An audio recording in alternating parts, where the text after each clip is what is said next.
সম্মানিত ভিউয়ার্স, সকালের নাস্তা মাঝে মধ্যে আপনারা দুধ এবং কলা দিয়ে দুধ ভাত যাকে বলা হয় দুধ কলা ভাত, আবার ফাতিমা বলে দুধ কলা ভাত সরাত সরাত, মানে দুধ কলা ভাতের একটা আলাদা স্বাদ। সকালবেলা গরম ভাত এবং গরম দুধ আপনারা দেখতেই পাচ্ছেন, একটু দেখেন।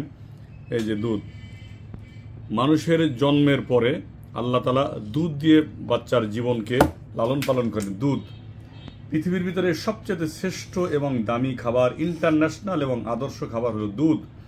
কোনো ব্যক্তি যদি জন্মের থেকে মৃত্যু পর্যন্ত দুধ খায়, তার কোনোদিন হাড় হাড্ডি জয়েন্টের দুর্বলতা এবং হাড় ক্ষয় রোগ, বিভিন্ন রকমের রোগ প্রতিরোধ ক্ষমতা বৃদ্ধি পাবে এবং শরীরের স্ট্রাকচার সুস্থ এবং সুন্দর থাকবে ইনশাআল্লাহ। এজন্য দুধ খাওয়া বন্ধ করবেন না, যত টাকা দাম হোক। গাভীর দুধ, দেশি গোয়ালের দুধ অবশ্যই আপনারা 80 টাকা হোক, 100 টাকা হোক, 120 টাকা কেজি হোক, দুধ যদি 1000 টাকা কেজিও হতো তাও মানুষের জন্য অত্যন্ত জরুরি, অপরিহার্য। এটা খাওয়া অত্যন্ত জরুরি। এই জন্য মাঝে মধ্যে এই যে দেশি কলা এবং দুধ ভাত, এই যে আমি দুধ দিয়ে ভাত দিয়ে খাচ্ছি আলহামদুলিল্লাহ। দেখেন সুবহানাল্লাহ, আল্লাহু আকবার। বাচ্চা জন্মের 6 মাস পূর্বেই আল্লাহ তাআলা মায়ের বুকের উপরে দুধটাকে রিজার্ভ করে রাখতেছেন। ঠান্ডাও না, গরমও না, মোটাও না, অতিরিক্ত পাতলাও না, যেটা বাচ্চার কণ্ঠনালীর থেকে যেটা নির্গত হতে পারবে, কণ্ঠনালীর থেকে যাতে দ্রুত নিষ্কাশন হতে পারবে, পেটে যেতে পারবে, সেইভাবে দুধটাকে তৈরি করা। এই জন্য সম্মানিত ভিউয়ার্স, দুধ এক ব্লক দিয়ে খাবেন। বেশি ঘন করে দুধ খাওয়া হাড়ের জন্য মহা মারাত্মক, অনেক ক্ষতি।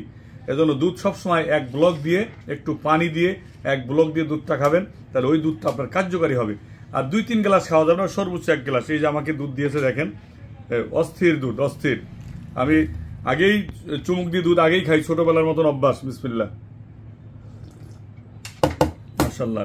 দুধ আর কলা ভাত, এই যে কি স্বাদ, এটা আপনাদেরকে বুঝাতে পারবো না। মাঝে মধ্যে শরীরে প্রতিদিন কন্টিনিউ একই স্টাইলের খাবার খাবেন না, এক এক দিন এক এক স্টাইলের খাবার খাবেন।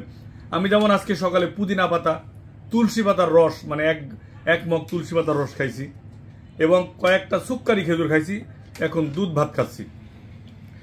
মানে আল্লাহ তাআলার তৈরিকৃত খাবার খাবেন, মানুষের তৈরি করা খাবেন না। যদি লাইফটাকে সুস্থ এবং সুন্দর করে সাজাতে চান, নিজের জীবনকে সুস্থ সুন্দর করতে চান, যদি নিজের লাইফ, নিজের সুস্থ সুন্দর জীবন থাকে, শরীর থাকে, তবে আপনার ইবাদত বন্দেগী, সমস্ত কর্মকাণ্ড, চাকরি, সংসার জীবন, দৈনন্দিন কর্মকাণ্ড সব কিছুর ভিতরে আল্লাহ তাআলা আপনার মনের ভিতরে একটা আলাদা ফিলিংস দান করবে ইনশাআল্লাহ।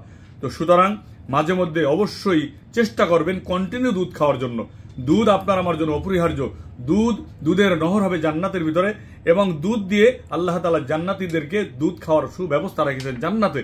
এবং দুনিয়ার ভিতরে এই দুধ এমনভাবে তৈরি হয়, পৃথিবীর কোনো রহস্যময় কোনো বিজ্ঞানী কেউ এর রহস্য বের করতে পারেনি।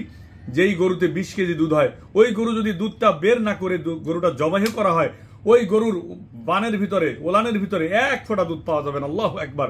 তাহলে সেই রব্বে কারিম দুধটা ঐশ্বরিক দান। এজন্য আপনারা আপনার জীবন থেকে দুধটাকে বঞ্চিত করবেন না। দুধ খাবেন, কিছু খান আর না খান, কন্টিনিউ দুধ খাবেন। আপনার ক্যালসিয়াম, আপনার হরমোন, আপনার বডি, আপনার হাড় হাড্ডি সব কিছু, আপনার জয়েন্টের ব্যথাগুলা সম্পূর্ণভাবে ওকে থাকবে ইনশাআল্লাহ। তো আপনারা সকলে ভালো থাকেন, সুস্থ থাকেন। আসসালামু আলাইকুম ওয়া রাহমাতুল্লাহি ওয়া বারাকাতুহু।